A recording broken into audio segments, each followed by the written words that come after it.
Guitar വേണമെന്ന് വാശി പിടിച്ച ആളല്ല ഇയാള്.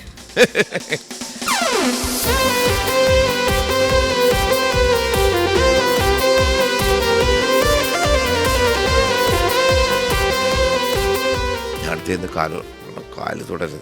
അദ്ദേഹത്തിൻ്റെ കൈ വാങ്ങിയിട്ട് എനിക്കൊരു ഉമ്മ തന്നു. അതൊക്കെ ഓർമ്മയുണ്ടോ വെച്ച് ഞാൻ പറഞ്ഞു. പിന്നെ ഓർമ്മയുണ്ട്, നമുക്ക് ഒന്നുകൂടി ഓർമ്മ പുതുക്കാന്ന് പറഞ്ഞിട്ട് കൈ ഒന്നുകൂടി വാങ്ങിയിട്ട് ഉമ്മ വെച്ചു.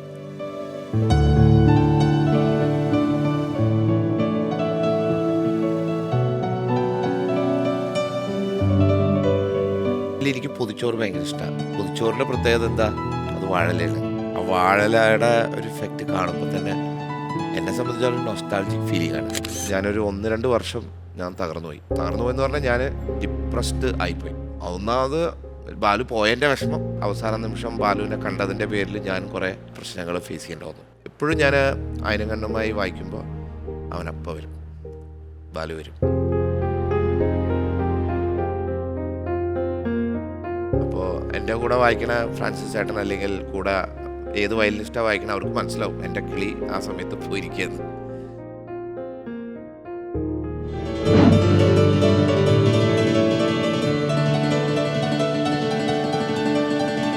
കോമഡി എന്താ വെച്ചാൽ മലയാളികളും വന്നിട്ട് ഞാൻ ധോണിയെന്ന് പറഞ്ഞിട്ട് വന്നിട്ടുണ്ട്. മലയാളികൾക്ക് അത്യാവശ്യം എന്നെ കാണുമ്പോൾ ചിലപ്പോൾ തിരിച്ചറിയാറുണ്ട്. ധോണിയാന്ന് പറഞ്ഞിട്ട് വന്നിട്ടുള്ള മലയാളികളുണ്ട്.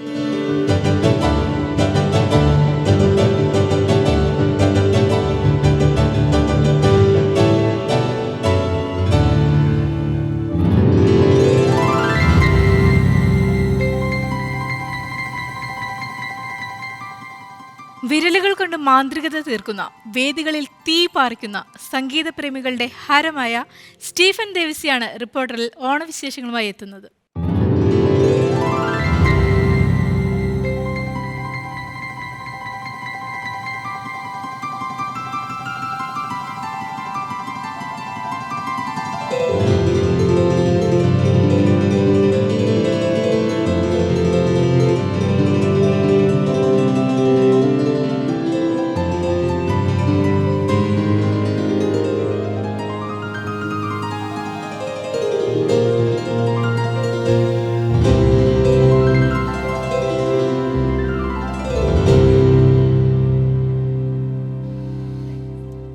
നമസ്കാരം ചേട്ടാ, സുഖല്ലേ? സുഖം തന്നെ.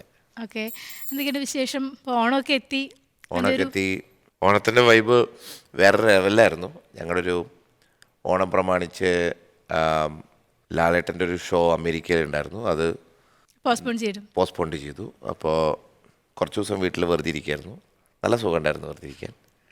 അത് കഴിഞ്ഞ് ഇനിയിപ്പോൾ ഓണത്തിനായിട്ട് കുറച്ച് പ്രോഗ്രാം, നെഹ്റു ട്രോഫി വള്ളംകളി പെർഫോം ചെയ്തു. ഇനി പിന്നെ ബാക്കി ഓണത്തിൻ്റെ ചിത്രചേച്ചിയുടെ കൂടെ ഒരു ഓണമുണ്ട്. അപ്പോൾ അതിൻ്റെ എക്സൈറ്റ്മെൻറ്റ്, പിന്നെ പൃഥ്വിരാജായിട്ടൊരു ഓണം പ്രോഗ്രാമുണ്ട്. അതൊക്കെ ആയിട്ട് ഇപ്പോഴും ഇപ്പോൾ ചേട്ടൻ്റെ പെർഫോമൻസിലാണ് ഞാൻ ഈ കീറ്റാർ എന്നുള്ള ഒരു ഇൻസ്ട്രുമെൻറ്റ് ആദ്യമായിട്ട് ഞാൻ കാണുന്നതും അത് ശ്രദ്ധയിൽപ്പെടുന്നതും. അപ്പോൾ എനിക്കത് കാണുമ്പോൾ ഭയങ്കര അതിശയമായിരുന്നു. ഇതെന്താണ് ഈ ഒരു ഇൻസ്ട്രുമെൻറ്റ്? കീബോർഡും അല്ല, ഗിറ്റാറും അല്ല. ഇങ്ങനെ തൊള്ളു തൂക്കിയപ്പോൾ ഭയങ്കര അതിശയമായിരുന്നു സംഭവം കാണുമ്പോൾ. അപ്പോൾ ഈ ഒരു കീറ്റാർ ഉപയോഗിച്ച് പെർഫോം ചെയ്യാമെന്നൊക്കെ അവർ തോന്നിയത്, അതൊക്കെ പരിചയപ്പെടുത്തിയത് ആരാണ്? ഞാനും ഈ ഗിറ്റാർ ഒരു സുഹൃത്ത് വഴിയാണ് അറിഞ്ഞത്. അന്ന് ഇത്ര വലിയതല്ല, ചെറിയതായിരുന്നു. ഒരു കീപാഡിൻ്റെ പോലെയുള്ള ഒരു സാധനമായിരുന്നു. എനിക്കൊരു ഗിഫ്റ്റ് കിട്ടിയതാണ് ഗിറ്റാർ ആദ്യമായിട്ട്. മനോജ് എന്ന് പറഞ്ഞൊരു ചേട്ടൻ എവിടുന്നോ പോയപ്പോൾ അദ്ദേഹം പറഞ്ഞു, ഇത് നീ വായിച്ചു കഴിഞ്ഞാൽ ചിലപ്പോൾ രസം ഉണ്ടാവുമെന്ന് പറഞ്ഞിട്ട് അങ്ങനെ എനിക്ക് അത് തന്നു. അത് ആദ്യം എനിക്കൊരു ഫണ്ണായിട്ട് തോന്നി. കാരണം നമ്മളെപ്പോഴും കീബോർഡ് ഇങ്ങനെയല്ല വായിക്കുക. അക്കോർഡിയൻ കണ്ടിട്ടുണ്ട്, അല്ലച്ചാൽ അങ്ങനെ വേറെ ഇൻസ്ട്രുമെൻറ്റുകളൊക്കെ ഉണ്ട്, മെലോഡിക്ക എന്നുള്ള ഇൻസ്ട്രുമെൻ്റൊക്കെ കണ്ടിട്ടുണ്ട്. പക്ഷേ ഇലക്ട്രോണിക് ആയിട്ടുള്ള കീബോർഡ് ഇങ്ങനെ വന്നപ്പോൾ ഒരു ഇമ്പം തോന്നി. അപ്പോൾ എടുക്കാമെന്ന് ചോദിച്ചു. ആദ്യമൊക്കെ അതിൻ്റെ ബുദ്ധിമുട്ടുകൾ ഭയങ്കരമായിട്ട് ഫേസ് ചെയ്തു. കാരണം ഇത് ഒരു തുടക്കക്കാരെന്നുള്ള രീതിയിലും ഇതിൻ്റെ ടോണ് ട്രിഗർ ചെയ്യാനൊക്കെ കുറച്ച് പാടാം. നല്ലൊരു ടോൺ കിട്ടണം. അപ്പോൾ എന്തായിരിക്കും ഇതിൻ്റെ ടോൺ? അപ്പോൾ ഗിറ്റാറിൻ്റെ ടോൺ യൂസ് ചെയ്യണം, അല്ലെങ്കിൽ പിയാനോ മാതിരി വായിക്കണം. പിയാനോ വായിക്കണം എന്നിട്ട് 2 കൈ കൊണ്ട് വായിക്കണം. പക്ഷേ ഇത് 2 കൈ കൊണ്ട് വല്ലാണ്ട് വായിക്കാൻ പറ്റില്ല.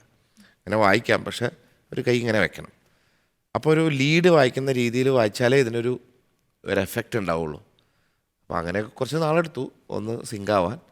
പിന്നെ എല്ലാം നിമിത്തമാണ്, ദൈവാനുഗ്രഹം. അതുകൊണ്ട് ഇപ്പോൾ ഒരുപാട് വർഷങ്ങളായിട്ട് ഈ ഒരു വൺ മാൻ ആർമി ആയിട്ട് ഒരു ഗിറ്റാർ ചേട്ടൻ്റെ ഒരു ഐഡൻറ്റിറ്റി തന്നെയായി മാറിയിട്ടുണ്ട്. അപ്പോൾ ഒരുപാട് പാട്ടുകാരും മ്യൂസീഷ്യൻസൊക്കെ വന്നിട്ടും ഈ ഒരു ഫീൽഡിൽ എന്താണ് സ്റ്റീഫൻ ദേവസിയോടും ഒരു ഓളം സൃഷ്ടിച്ച വേറൊരാളില്ല. അപ്പോൾ ഈ ഒരു ജേണി, അപ്പോൾ how did you feel this journey? എങ്ങനെയാണ് അതിനെ നോക്കി കാണുന്നത്? ഗിറ്റാറ് വേണമെന്ന് വാശി പിടിച്ച ആളല്ല ഇയാൾ. ഞാൻ പറഞ്ഞ ഇൻ്റർവ്യൂവിന് കീബോർഡാണ് യൂസ് ചെയ്യുന്നത് പറഞ്ഞപ്പോൾ അല്ല അത് ഗിറ്റാർ കൊണ്ടുവരാൻ പറ്റുമോ? മിക്ക ആൾക്കാരും അതന്നെ പറയാം. ആദ്യമൊക്കെ പ്രോഗ്രാമിന് ബുക്ക് ചെയ്യുമ്പോൾ ഇയാൾ വന്നില്ലെങ്കിലും കുഴപ്പമില്ല ഗിറ്റാർ കൊടുത്തേക്കാൻ വേണ്ടി പറയാറുണ്ട്. അങ്ങനെ തമാശയായിട്ട് പറഞ്ഞാണ്. എപ്പോഴും നമ്മളൊക്കെ പ്രതീക്ഷിക്കാതെ വരുന്ന ഓരോരോ കാര്യങ്ങൾ എൻ്റെ ജീവിതത്തിലും ഉണ്ടായിട്ടുള്ളത്. അങ്ങനെ സാധാരണ ഒരു മ്യൂസിഷ്യനായിട്ട് ജീവിച്ചാൽ മതി എന്ന് ആഗ്രഹിച്ചു. കലാകാരൻ തന്നെയായിരുന്നു ജീവിതം, അല്ല തുടക്കം മുതലേ അങ്ങനെയായിരുന്നു. പക്ഷെ എന്താവണമെന്നൊന്നും അറിയില്ല. കാരണം തുടക്കക്കാരെന്നുള്ള രീതിയിൽ എൻ്റെ വീട്ടിലും ആദ്യമായിട്ട് ഒരു കലാകാരനായിട്ട്, ഒരു പ്രൊഫഷണൽ കലാകാരനായിട്ട് വരുന്നത്. അപ്പോൾ കിട്ടുന്നതൊക്കെ ദൈവാനുഗ്രഹം എന്ന് പറഞ്ഞിട്ട് ജീവിക്കണമായിരുന്നു. അല്ലാതെ ഇന്ന ലക്ഷ്യം അങ്ങനെയൊന്നുമില്ല. പിന്നെ സ്വപ്നങ്ങളൊക്കെ തുടങ്ങി. ഇങ്ങനെയൊക്കെ നല്ല നല്ല പ്രോഗ്രാംസൊക്കെ കണ്ടു കഴിഞ്ഞപ്പോൾ എനിക്ക് മനസ്സിലായി ഇങ്ങനെയൊക്കെ ചെയ്യാനുള്ള സ്കോപ്പ് ഉണ്ടെന്ന് മനസ്സിലായി. മറ്റേത് ഞാനൊരു ഗാനമേള മ്യൂസിഷ്യനായിട്ട് ആവും. കാരണം ഞാൻ കണ്ടിരിക്കുന്നത് ഗാനമേളയുള്ളൂ. ഞങ്ങളുടെ വീടിൻ്റെ മുമ്പിൽ അവിടെ അമ്പലത്തിൽ പ്രോഗ്രാമിന് വരുന്ന ഗാനമേള ടീംസ്, അല്ലെങ്കിൽ എൻ്റെ മുമ്പിൽ ഞാൻ പഠിച്ച സ്കൂളാണ്, അവിടെ ഒരു ഗ്രൗണ്ടുള്ളതുകൊണ്ട് മിക്ക ചിലപ്പോൾ പ്രോഗ്രാംസ് ആൾക്കാർ ആ ഗ്രൗണ്ട് ഹയർ ചെയ്യും. അങ്ങനെ കണ്ടിരിക്കുന്ന പ്രോഗ്രാമും കണ്ടിട്ടാണ് നമ്മൾ ഇതിലോട്ട് നന്നായി വരണമെന്ന്. സിനിമയിൽ വരണമെന്നോ സംവിധായകനാവണമെന്നോ ഒന്നും വലിയ പിടിയില്ലായിരുന്നു. കാരണം അതൊക്കെ എത്തിപ്പെടാൻ പറ്റുമെന്നുള്ള ഇതുണ്ടായിരുന്നു. പക്ഷേ പ്രോഗ്രാമിന് വായിക്കാം എന്നുള്ളൊരു അവസരം കിട്ടുമെന്നുള്ളൊരു തോന്നലിലാണ് തുനിഞ്ഞിറങ്ങിയത്. ബാക്കിയൊക്കെ ബോണസാണ്. അപ്പോൾ കരിയറിൽ ഭയങ്കര ബ്രേക്ക് ചെയ്ത പോലെ അല്ലെങ്കിൽ വളരെ ഇഷ്ടപ്പെട്ട ഒരു പെർഫോമൻസ് ഒന്ന് പ്ലേ ചെയ്യാമോ? അയ്യോ ആണോ? അങ്ങനെ കരിയറിൽ ബ്രേക്ക് ഇഷ്ടപ്പെട്ടതൊന്നുമില്ല. ചെയ്തെന്ന് തോന്നുന്ന ഒരു സാധനം വായിക്കാം അല്ലേ? അതങ്ങനെ ഇരിക്കുന്നല്ലേ.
എന്താ ഞാൻ വായിച്ച ഇടയിൽ കൂടെ ഉള്ള പാട്ട് ഏതായിരുന്നു?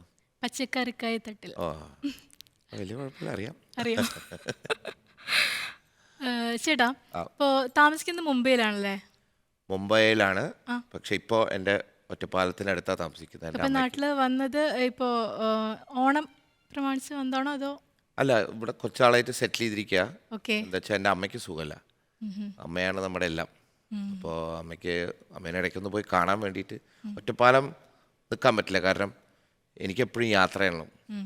എറണാകുളവും പാലക്കാടിന് ഇടയ്ക്ക് തൃശ്ശൂർ സെറ്റിൽ ചെയ്തിരിക്കുക. ശരിക്കും നമ്മളെക്കാട്ടിലൊക്കെ ആഘോഷിക്കുന്നത് മറ്റുള്ള രാജ്യങ്ങളാണെന്ന് വല്ല പിടിയുണ്ടോ?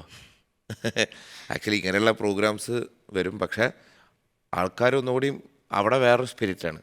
ഓണമൊക്കെ 2 ആഴ്ച മുന്നേ ചില രാജ്യങ്ങളിലൊക്കെ തുടങ്ങി. ഫുൾ സദ്യ എല്ലാവർക്കും. ഇവിടെയും സദ്യ ഉണ്ട് അല്ലേ? പക്ഷേ വീടുകളിൽ എന്തായാലും എല്ലാവരും ഉണ്ടാവും. പക്ഷേ ഒരുമിച്ച് ഓണസദ്യയൊക്കെ കൂടുന്നതൊക്കെ ഒരു പ്രത്യേകമാണ്. അത് ആ നാട്ടിൽ. അപ്പോൾ അത് ചേട്ടന് എങ്ങനെയാണ് ഇഷ്ടം? അപ്പോൾ ഓണം നാട്ടിൽ ആഘോഷിക്കാനാണോ അതോ ഇതുപോലെ പ്രോഗ്രാംസും കാര്യങ്ങളൊക്കെ ആയിട്ട് ചെയ്യാനാണോ? എങ്ങനെയാണ്? എങ്ങനെയെങ്കിലും ഒരു പരിപാടി ഉണ്ടെങ്കിൽ അവിടെ ആഘോഷിക്കാനാണ് ഇഷ്ടം. വീട്ടിൽ നമുക്ക് എങ്ങനെയെങ്കിലും ഒരു കുടുംബം എല്ലാവരും കൂടെ ഒരുമിച്ച് പെർഫോം ചെയ്യുക. എനിക്ക് എൻ്റെ ലോകത്ത് എനിക്ക് നമുക്ക് എല്ലാവർക്കും ടെൻഷൻ ഉണ്ടല്ലോ. ഞാൻ സ്റ്റേജിൽ എപ്പോഴും പറയാറുണ്ട്, നമുക്ക് എപ്പോഴും സ്ട്രെസ്സുള്ള ആൾക്കാരാണ്. നമുക്ക് അല്ലെങ്കിൽ ഒന്നെങ്കിൽ ഫ്രണ്ട്ഷിപ്പ്, അല്ലെങ്കിൽ വീട്ടിൽ ഫിനാൻഷ്യൽ ഇഷ്യൂ, അല്ലെങ്കിൽ വീട്ടിലാരെങ്കിലും അടി സ്ഥിരം ഉണ്ടാവുമല്ലോ. അപ്പോൾ അതൊന്നൊക്കെ ഒരു ബ്രേക്ക് എന്ന് പറയുന്നത് എനിക്ക് എന്നെ സംബന്ധിച്ചിടത്തോളം മ്യൂസിക്കാണ്. കലാകാരന്മാരെ കാണുമ്പോൾ തന്നെ പകുതി പ്രശ്നങ്ങൾ മാറും. പിന്നെ കുറേ തമാശയും ഒക്കെ പറഞ്ഞ് പാട്ട് ആ ഒരു 3 മണിക്കൂർ വേറൊരു ലഹരിയാണ്. വേറൊരു ലോകത്താണ്. അതെ, മിക്കപ്പോഴും അങ്ങനെ ഇരിക്കാനാണ് ഇഷ്ടം. പക്ഷേ റിയാലിറ്റിയിലോട്ട് തിരിച്ചു വരുമ്പോൾ അതിൻ്റേതായ എല്ലാം ഉണ്ടാവും. യാത്ര ചെയ്യുക, എനിക്ക് സത്യം പറഞ്ഞാൽ യാത്ര ചെയ്യാൻ വലിയ ഇഷ്ടമൊന്നുമില്ല. പിന്നെ ഫാമിലീനെ വിട്ട് നിൽക്കാൻ വലിയ ഇഷ്ടമല്ല. മോനൊക്കെ ആയിട്ട് ഇങ്ങനെ ഫൺ ആണ്. അപ്പോൾ അതുകൊണ്ട് മ്യൂസിക്കാണ് ഇപ്പോൾ എപ്പോഴും. മോനും ഈ ഒരു മ്യൂസിക് എന്നുള്ള ഒരു ഇതിൽ കീബോർഡൊക്കെ വായിച്ച് ആ ഒരു ഇതിലേക്ക് എത്തിയിട്ടുണ്ട്. അവ അറിയില്ല, അവനെ തള്ളി വിടുന്നുണ്ട്. അവൻ്റെ പെർഫോമൻസ് ഒക്കെ കണ്ടിട്ടുണ്ട്. നല്ല ഒക്കെ മുകളിലൊരാൾ തരണവർ നമ്മൾ വിചാരിക്കണ മാതിരി ഒന്നുമല്ല ചിത്ര. ചില കാര്യങ്ങളൊക്കെ ഡെസ്റ്റിനി അങ്ങോട്ട് ഡിവോട്ട് ചെയ്യും. അപ്പോൾ അത് ആ അനുഗ്രഹം ഉണ്ടാവട്ടെ എന്നാണ് പ്രാർത്ഥന. ഞാൻ കരിയറിൽ ഒരു ടീനേജൊക്കെ എത്തിയപ്പോഴാണ് ഒന്നുകൂടി സ്ട്രോങ് ആയി. പക്ഷെ ഒരു പേടിയായിരുന്നു. വീട്ടിൽ പറഞ്ഞപ്പോൾ വീട്ടിൽ ടെൻഷനായി. കലാകാരനായാലും എങ്ങനെയാണ് സർവൈവൽ പ്രശ്നങ്ങൾ ഉണ്ടാവുമല്ലോ. അന്നൊന്നും ഇത്രയും മീഡിയ ഒന്നും ഇത്ര സപ്പോർട്ടില്ല. 1-2 ചാനലേ ഉള്ളൂ. അപ്പോൾ സോഷ്യൽ മീഡിയ ഇല്ല, ഡിജിറ്റലൊന്നുമില്ല. ഒന്നെങ്കിൽ സിനിമ അല്ലെങ്കിൽ ഗാനമേള. അതിനിടയ്ക്കുള്ള കുറച്ച് കാര്യങ്ങളൊക്കെ ഒരു അഡ്ജസ്റ്റ്മെൻറ്റിലാണ്. അപ്പോൾ ആ ഒരു റിസ്ക് ഇപ്പം ഇല്ല. അപ്പോൾ ആക്ച്വലി ഇപ്പോൾ ഒരു കലാകാരൻ എന്ന് പറയുമ്പോൾ തന്നെ അത്യാവശ്യം ഒരു ക്രെഡിറ്റ് ഉണ്ട്. മറ്റേത് കലാകാരൻ എന്ന് പറയുമ്പോൾ കലയുണ്ട്, പക്ഷേ എന്താണ് നിൻ്റെ ജോലി എന്ന് ചോദിക്കും. പക്ഷേ അത് രസം. ഈ പഴയ കാലത്തെ ഓണവും ഇപ്പോഴത്തെ ഓണം ആഘോഷവും കാര്യങ്ങളൊക്കെ ഒരുപാട് ചേഞ്ചസ് വന്നിട്ടുണ്ട്. അതിനൊക്കെ എങ്ങനെയാണ് നോക്കി കാണുന്നത്? ചേഞ്ച് വന്നിട്ടുണ്ട്. കാലത്തിനൊത്ത് അങ്ങോട്ട് പോകണമെന്നേ ഉള്ളൂ. അത് ഇപ്പം എന്ത് ചെയ്യാനാ. എനിക്ക് എൻ്റെയൊക്കെ പേഴ്സണലി എനിക്ക് പൊതിച്ചോറ് ഭയങ്കര ഇഷ്ടമാണ്. പൊതിച്ചോറിൻ്റെ പ്രത്യേകത എന്താ? അത് വാഴലയാണ്. ആ വാഴലയുടെ ഒരു ഇഫക്റ്റ് കാണുമ്പോൾ തന്നെ എന്നെ സംബന്ധിച്ചൊരു നൊസ്റ്റാൾജിക് ഫീലിംഗ് ആണ്. വീട്ടിൽ വാഴയൊക്കെ ഉണ്ടായിരുന്നു. നൊസ്റ്റാൾജി ഇപ്പോഴും കിട്ടാറുണ്ട്. ഞാൻ എപ്പോഴും അതിൻ്റെ പുറകിൽ പോവും. പൊതിച്ചോറൊക്കെ എവിടെയും കിട്ടിയാൽ എങ്ങനെയും എടുക്കും. തേങ്ങ ചമ്മന്തി, അലച്ച മുട്ട ഓംലെറ്റ്. പക്ഷെ ഓണത്തിന് മുട്ട ഓംലെറ്റ് ഇല്ല അല്ലേ? വേണമെങ്കിൽ നമുക്ക് ഉൾപ്പെടുത്താം. ഇപ്പം മാറിയല്ലോ, കാലം മാറിയല്ലോ. ഈ നോൺ വെജുള്ള ഓണം അന്നും ഉണ്ടല്ലേ. ചിക്കൻ ഫ്രൈ ഉള്ള നോൺ വെജിൻ്റെ മലബാറിൽ ആ ഭാഗത്ത് പോയി കഴിഞ്ഞാൽ അതെ, മലബാർ സൈഡിലൊക്കെ കൂടുതലും ഉണ്ടാവും. പക്ഷെ നമ്മളൊക്കെ എനിക്ക് ഇപ്പോഴും എൻ്റെ വീട്ടിൽ ചില ദിവസങ്ങൾ വെജിറ്റേറിയൻ ഫുഡായിരിക്കും ഒറ്റപ്പാലത്ത് വീട്ടിൽ. അപ്പോൾ ചിലപ്പോൾ വാഴയിലയിൽ തരും. അപ്പോൾ ഈ ഒരു എഫക്റ്റ് തോന്നാറുണ്ട്. പിന്നെ എപ്പോഴും ഇതിനൊരു പ്രത്യേകത, എല്ലാവരും കൂടെ ഒരുമിച്ചിരിക്കുമ്പോൾ തന്നെ നമുക്കൊരു ഭക്ഷണം കഴിക്കുമ്പോൾ തന്നെ ഒരു സുഖമാണല്ലോ. ഞാൻ വീട്ടിലെപ്പോഴും അങ്ങനെ എല്ലാവരും ഒരുമിച്ചിരിക്കണം. അതെനിക്ക് ഭയങ്കര ഇമ്പോർട്ടൻ്റാണ്. പറ്റിച്ചാൽ ആരാ കുക്ക് ചെയ്ത് ചിലപ്പോൾ ചേച്ചി ഏതും വീട്ടിൽ അവരെ ഇരുത്താൻ നോക്കും, അവരിയ്ക്കില്ല. എന്നാൽ പക്ഷേ എല്ലാവരെയും ഒരുമിച്ചിരുന്ന് ഭക്ഷണം കഴിച്ച് തമാശയൊക്കെ പറഞ്ഞ്. പിന്നെ ഇപ്പോഴത്തെ ഒരു ഹോബി എന്ന് പറഞ്ഞു കഴിഞ്ഞാൽ വീട്ടിൽ TV വയ്ക്കും, അല്ലച്ചാൽ യൂട്യൂബ് കണ്ടിട്ട് ഭക്ഷണം കഴിക്കണ പ്രശ്നങ്ങളൊക്കെ ഉണ്ട്. അപ്പോൾ അത് ആക്ച്വലി നല്ലതല്ല. ആക്ച്വലി നമ്മൾ ഒരുമിച്ച് വർത്താനൊക്കെ പറഞ്ഞ് കഴിക്കുന്നതാണ്. ആരും ഇല്ലച്ചാൽ ഞാൻ ഒറ്റയ്ക്ക് ഇരുന്ന് കഴിക്കുമ്പോൾ എനിക്ക് എന്തെങ്കിലും വീഡിയോ എല്ലാം കാണണം, എന്തെങ്കിലും അനക്കം ഉണ്ടാവണം. പക്ഷെ അതും നല്ല സ്വഭാവമല്ല തോന്നുന്നു അല്ലേ. നമുക്ക് ഓണം വൈബിൽ ഒരു പാട്ട് വേണം. പെർഫോമൻസ്. അതെ, ശരി.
ലാലേട്ടനൊക്കെ ആയിട്ട് ഭയങ്കര നല്ലൊരു ഫ്രണ്ട്ഷിപ്പ്, ഒരു ബോണ്ട് ഉണ്ടല്ലേ? ഇപ്പോൾ ഒരുപാട് സ്റ്റേജ് പെർഫോമൻസ് ഒക്കെ ഒരുപാട് ഉണ്ടായിരുന്നു. അതുപോലെ തന്നെ ലാലേട്ടൻ അഭിനയിച്ചൊരു ചിത്രത്തിന് വേണ്ടിയിട്ട് മ്യൂസിക് ഡയറക്റ്റ് ചെയ്തിട്ടുണ്ട്. പക്ഷേ ഞാൻ കൂടുതലും ചേട്ടൻ്റെ എന്താ സോഷ്യൽ മീഡിയ പേജസ് ഒക്കെ നോക്കുമ്പോൾ ലാലേട്ടൻ്റെ കൂടെയുള്ള ഭയങ്കര കൂടെ ഒരുപാട് ഫോട്ടോസ് കണ്ടിട്ടുണ്ട്. അപ്പോൾ അത്രയും ഒരു ഫ്രണ്ട്ഷിപ്പ്, ആ ഒരു അടുപ്പത്തിലേക്ക് വരാനായിട്ടുള്ള ഒരു എനിക്ക് തോന്നുന്നത് ലാലേട്ടനൊരു മ്യൂസിക്കിനോട് ഭയങ്കര ഇഷ്ടമുള്ളൊരു കലാകാരനാണ്. അദ്ദേഹം ഒരു ലെജൻഡറി നടനാണെങ്കിലും സംഗീതത്തിനോട് ഭയങ്കര ഇഷ്ടമാണ്. ആ സംഗീതത്തിനോട് ഇഷ്ടമുള്ളതുകൊണ്ട് കലാകാരന്മാരെ ഭയങ്കര ഇഷ്ടമാണ് തോന്നുന്നു. എനിക്ക് തോന്നുന്നു മൊത്തത്തിലെ ലാലേട്ടൻ്റെ ഒരു രീതി അങ്ങനെയാണ്. കലാകാരന്മാർ പ്രത്യേകിച്ച് ഞാൻ എൻ്റെ കൺമുമ്പിൽ തന്നെ പലവട്ടം കണ്ടിട്ടുണ്ട് കഥകളി വലിയ ആചാര്യന്മാരുടെ മുമ്പിലൊക്കെ അദ്ദേഹം നിൽക്കണതും സംസാരിക്കണതൊക്കെ. അപ്പോൾ ബേസിക്കലി ഒരു ആർട്ടിന് പ്രത്യേകിച്ച് മ്യൂസിക്കും ഡാൻസും ഇതിനൊക്കെ ഭയങ്കര ഒരു പാഷനുള്ള ആളാണ് ലാലേട്ടൻ. അപ്പോൾ ഞാൻ ലാലേട്ടൻ ആദ്യം കാണുന്നത് എൻ്റെ ആദ്യത്തെ സിനിമയുടെ സമയത്താണ്, ഹരിഹരൻ പിള്ള ഹാപ്പിയാണ്. അന്നും തിങ്കൾ നിലാവിൽ ആ പടക്കറിയൂല്ലേ. അപ്പോൾ ഈ പാട്ട് കേൾപ്പിക്കുന്ന സമയത്ത് ഞാനിങ്ങനെ നമ്മളിങ്ങനെ ഒരു ഇത്ര നാൾ സിനിമ കണ്ടിട്ടുള്ള ഒരാളെങ്ങനെ നോക്കുമ്പോൾ എനിക്കെന്തോ ഒരു എഫക്റ്റ്. അദ്ദേഹത്തിന് ഈ തിങ്കൾ നിലാവ് കേട്ട് കഴിഞ്ഞപ്പോൾ ഭയങ്കര പുള്ളി അദ്ദേഹം ചിരിച്ചു ഈ പാട്ട് കേൾക്കുമ്പോൾ. അന്ന് മുതലൊരു ബന്ധം തുടങ്ങി. കുറേ പ്രോഗ്രാംസിൽ നമ്മൾ ഒരുമിച്ചുണ്ടായി. പിന്നെ പ്രോഗ്രാമിനപ്പുറമായിട്ട് അദ്ദേഹം നല്ലൊരു സുഹൃത്താണ്, സംസാരിക്കാനൊക്കെ ഭയങ്കര കമ്പനിയാണ്. പിന്നെ ഞങ്ങളിടയ്ക്ക് ഇങ്ങനെ ഭക്ഷണം കഴിക്കാൻ കൂടും. ഇപ്പോൾ പിന്നെ പ്രോഗ്രാം ബന്ധമാകുമ്പോൾ പ്രോഗ്രാമിന് എന്താണെന്ന് വെച്ചാൽ അദ്ദേഹത്തിന് കുറച്ച് കെയർഫുള്ളാണ്. ഈ പ്രോഗ്രാം പാട്ടൊക്കെ പാടുക എന്ന് പറയുമ്പോൾ നന്നാക്കണം, റിഹേഴ്സൽ ചെയ്യണം. അപ്പോൾ ഈ സമയങ്ങളിലൊക്കെ ഇതിൻ്റെ കുറേ നർമ്മങ്ങളും തമാശകളും അല്ലച്ചാ ഫണ്ണായിട്ടുള്ള കുറേ മൊമെൻറ്റ്സ് ഉണ്ടായിട്ടുണ്ട്. ഏതെങ്കിലും ഒരു മൊമെൻറ്റ് പറയാൻ പറ്റുമോ? കുറേ നാൾ മുമ്പ് ഞാൻ ഒരു പ്രോഗ്രാം, അദ്ദേഹം വരുന്ന പ്രോഗ്രാമാണ്. ഞാനപ്പോൾ സോളോ വായിക്കുന്ന ഒരു സമയത്ത് ഞാൻ സോളോ വായിച്ചുകൊണ്ടിരിക്കുകയായിരുന്നു. വായിക്കുന്നതിൻ്റെ ഇടയ്ക്ക് അദ്ദേഹം വന്ന് ഇരുന്നു. അപ്പോൾ ഞാൻ വന്നു കഴിഞ്ഞപ്പോൾ ഞാനും നമസ്കാരം പറഞ്ഞു. അദ്ദേഹം അപ്പോൾ എന്തോ ആവശ്യം, അപ്പം ഞാൻ സ്റ്റേജിൽ നിൽക്കുമ്പോൾ അദ്ദേഹം സ്റ്റേജിൽ കയറുന്ന ഒരു ഘട്ടം വന്നു കഴിഞ്ഞപ്പോൾ അപ്പോൾ എനിക്ക് മനസ്സിലായി ഇത് അദ്ദേഹം സ്റ്റേജിൽ നിൽക്കുമ്പോൾ എനിക്ക് അദ്ദേഹത്തിൻ്റെ അനുഗ്രഹം വായിക്കണം. കാരണം അത് നമ്മുടെ ഒരു ട്രഡീഷനാണ്. നമ്മളെക്കാട്ടിലും വലിയൊരു വ്യക്തി കണ്ടാൽ ആരാണെങ്കിലും, അത് ചെറിയ ഒരാളാണെങ്കിലും പ്രായത്തിൽ കുറഞ്ഞാണെങ്കിലും നമ്മൾ അവരെ പ്രണാമം കൊടുക്കുക എന്നുള്ളത്. ഞാൻ വെച്ചാൽ അദ്ദേഹത്തിൻ്റെ കാല് തൊടാമെന്ന് ചോദിച്ചിട്ട് ഞാൻ അടുത്ത് കാല് തുടരരുത്, അദ്ദേഹത്തിൻ്റെ കൈ വാങ്ങിയിട്ട് എനിക്കൊരു ഉമ്മ തന്നു, കയ്യുമ്മ. അത് എനിക്കൊരിക്കലും മറക്കാൻ പറ്റില്ല. അതൊക്കെ കഴിഞ്ഞിട്ട് അദ്ദേഹത്തിൻ്റെ ഏറ്റവും വലിയൊരു ഫേമസ് റിയാലിറ്റി ഷോ ഉണ്ടല്ലോ, ബിഗ് ബോസ് എന്ന് പറഞ്ഞു. അപ്പോൾ ആ ഷോയിൽ വെച്ചിട്ട് ഞാൻ ഈ കാര്യം പറഞ്ഞു. അപ്പോൾ ഞാൻ പെർഫോം ചെയ്യാൻ വേണ്ടിയിട്ട് പെർഫോം ചെയ്ത് കഴിഞ്ഞപ്പോൾ ലാലേട്ടൻ കയറി വന്നിട്ട് നമ്മൾ ബന്ധമൊക്കെ ഇങ്ങനെ പഴയ ബന്ധങ്ങളും കാര്യങ്ങളൊക്കെ സംസാരിച്ച് കഴിഞ്ഞപ്പോൾ ഞാൻ പറഞ്ഞു, ലാലേട്ടയ്ക്ക് ഇപ്പോഴും ഓർമ്മയുണ്ട് ലാലേട്ടൻ, ഞാനന്ന് ലാലേട്ടൻ്റെ കാല് തൊടാൻ നിന്നപ്പോൾ അത് ചെയ്യരുത് എന്ന് പറഞ്ഞിട്ട് എൻ്റെ കൈ എനിക്കൊരു ഉമ്മ തന്നു. അതൊക്കെ ഓർമ്മയുണ്ടോ വെച്ച് ഞാൻ പറഞ്ഞു. പിന്നെ ഓർമ്മയുണ്ട്, നമുക്ക് ഒന്നുകൂടി ഓർമ്മ പുതുക്കാന്നുണ്ട് കൈ ഒന്നുകൂടി വാങ്ങിയിട്ടൊരു ഉമ്മ വെച്ചു. അതൊരു മനുഷ്യനെ എത്രയും സിമ്പിളാവാം അല്ലച്ചാൽ ജോവിയലാവാം എന്നുള്ളതാണ് അദ്ദേഹത്തിൻ്റെ ഒരു സ്വഭാവം. എനിക്ക് അതുകൊണ്ട് അദ്ദേഹത്തിനോടുള്ളൊരു ഭയങ്കര ഇഷ്ടം, അദ്ദേഹത്തിനോട് എന്നോടൊരു ഇഷ്ടമുണ്ട് തോന്നുന്നു. അതുകൊണ്ടായിരിക്കണം എപ്പോഴും എന്നും വിളിക്കും. ഞങ്ങൾ ഇന്നലെയും സംസാരിച്ചു, മിക്ക ദിവസങ്ങളും ഫോണിലുണ്ടാവാറുണ്ട്. അല്ലെങ്കിൽ അദ്ദേഹത്തിൻ്റെ എന്തെങ്കിലും ഇഷ്ടമുള്ളൊരു വീഡിയോ ഒക്കെ ഉണ്ടെങ്കിൽ അതെനിക്ക് അയച്ചു തരും. പേഴ്സണൽ വീഡിയോസൊക്കെ എന്തെങ്കിലും എവിടെയെങ്കിലും പോകുമ്പോഴൊക്കെ എനിക്ക് അയച്ചു തരും. അദ്ദേഹത്തിന് അറിയാം അത് വേറെ ആർക്കും കൊടുക്കില്ല എന്ന് അറിഞ്ഞിട്ടുണ്ടെങ്കിൽ മാത്രമല്ല അദ്ദേഹം അയച്ചു തരുള്ളൂ. നമ്മളങ്ങനെ ചെയ്യാറില്ല, അദ്ദേഹത്തിൻ്റെ പ്രൈവസി നമ്മൾ ബ്രേക്ക് ചെയ്യാറില്ല. അപ്പോൾ അതെന്തൊരു ദൈവാനുഗ്രഹം. അത് എല്ലാം കാരണം എൻ്റെ കുടുംബത്തിൻ്റെയും അല്ലെങ്കിൽ ഞാൻ ജനിച്ചു വളർന്ന സിറ്റുവേഷൻ ആയിരിക്കണം, മ്യൂസിക്കാണ് അതിൻ്റെ കാരണം. അതിന് അച്ഛനമ്മയ്ക്കും ഗുരുക്കന്മാർക്കും എല്ലാവർക്കും നന്ദി. അപ്പോൾ നമുക്ക് ലാലേട്ടന് വേണ്ടി ഡെഡിക്കേറ്റ് ചെയ്തൊരു പെർഫോമൻസ് ചെയ്താലോ? ലാലേട്ടൻ്റെ ഒരു പാട്ടാണ്. ലാലേട്ടന് വേണ്ടി ശരി. ചിത്രയ്ക്ക് ഇഷ്ടമുള്ള പാട്ട് പറ. പെട്ടെന്ന് ഒരുപാട് എനിക്ക് ഒരുപാട് പാട്ടുകൾ ഇഷ്ടമാണ്. പാടം പൂത്ത കാലം നല്ലൊരു പാട്ടില്ലേ, പൈങ്കിളിയല്ലേ. ഒരു പാട്ട് കറക്റ്റായി പറഞ്ഞു. ചേട്ടൻ അറിയുന്ന ഒരു പാട്ട് പാടും, അതായിരിക്കും നല്ലത്. ഞാൻ നോക്കട്ടെ.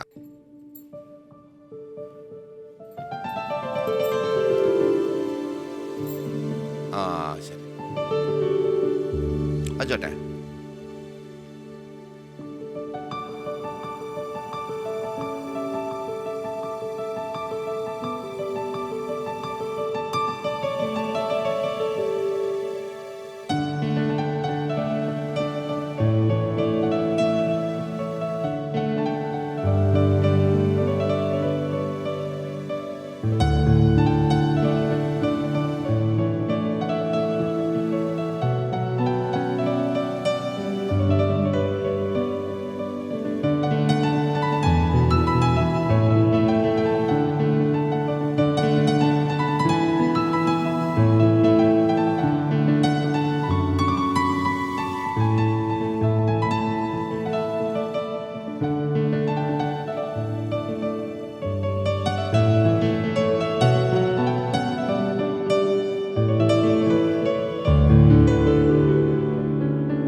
ബ്യൂട്ടിഫുൾ.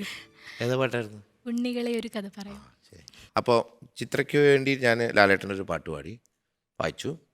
എനിക്ക് നേരത്തെ പറഞ്ഞ മാതിരി എൻ്റെ ആദ്യത്തെ സിനിമയിലത്തെ ആ ഒരു പാട്ട് ഞാൻ തിങ്കൾ നിലാവി. തിങ്കൾ നിലാവിൽ ഞാൻ ആ പാട്ട് കമ്പോസ് ചെയ്തത് ആ സിനിമയ്ക്ക് വേണ്ടിയിട്ടായിരുന്നില്ല. ആഹാ. ഞാൻ ആ സിനിമ എനിക്ക് അവസരം കിട്ടണതിന് മുമ്പ് ഒരു 4 വർഷം മുമ്പ് കമ്പോസ് ചെയ്ത് വെച്ച പാട്ട് ഞാൻ കോളേജിൽ പഠിക്കുമ്പോൾ. പക്ഷെ അത് വെറുതെ അങ്ങനെ റെക്കോർഡ് ചെയ്ത് വെച്ചു. പിന്നെ ഈ സിനിമ വന്നപ്പോൾ എൻ്റെ അച്ഛനാണ് പറഞ്ഞ്, ഡാഡി പറഞ്ഞു അത് എടാ ആ പാട്ട് എടുത്തിട്ട് കൊടുക്കുക, നല്ല പാട്ടായിരുന്നു. അങ്ങനെ വെറുതെ അത് പ്രൊഡ്യൂസറെ കേൾപ്പിച്ചപ്പോൾ അദ്ദേഹത്തിന് ഇഷ്ടപ്പെട്ടു. അപ്പോൾ പ്രൊഡ്യൂസർ എന്ന് പറഞ്ഞപ്പോഴാണ് എനിക്ക് ഒരിക്കലും മറക്കാൻ പറ്റില്ല ജോണി സാഗരിക. അതെ. അദ്ദേഹം ഇപ്പോൾ ഇൻഡസ്ട്രിയിൽ ഉണ്ടോയെന്ന് എനിക്കറിയില്ല, പക്ഷേ ഞങ്ങളിടയ്ക്ക് ഫോണിൽ സംസാരിക്കാറുണ്ട്. നല്ലൊരു മനുഷ്യനാണ്. എനിക്ക് അദ്ദേഹത്തിനോട് ഒരിക്കലും തീർക്കാൻ പറ്റാത്തൊരു കടമാണ് ഈ ഗെയിം മീ ദാറ്റ് ഓപ്പർച്യൂണിറ്റി. അപ്പോൾ ജോണി സാർക്കും ലാലേട്ടനും അത്രയും ആ ഒരു സമയത്ത് നമ്മളെയൊക്കെ അക്സെപ്റ്റ് ചെയ്യാനുള്ളൊരു മനസ്സും കാണിച്ചു. പിന്നെ അതിൻ്റെ ഡയറക്ടർ വിശ്വം വടുതല എന്ന് പറഞ്ഞിട്ട് അദ്ദേഹം, അത് കഴിഞ്ഞിട്ട് ഞാൻ അദ്ദേഹത്തിനെ മീറ്റ് ചെയ്തിട്ടില്ല. പക്ഷെ നല്ലൊരു ടീമായിരുന്നു. പടം പിന്നെ അധികം പോയില്ല. ഈ പാട്ട് എനിക്ക് നല്ലൊരു ഇത് തന്നു. ഞാൻ വായിച്ചോട്ടെ? ഓക്കെ.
മനോഹരം. Thank you. ഈ പാട്ട് പാടിയത് സുജാത ചേച്ചിയും നമ്മളെ വിട്ടുപിരിഞ്ഞ പി ജയചന്ദ്രൻ ചേട്ടനായിരുന്നു.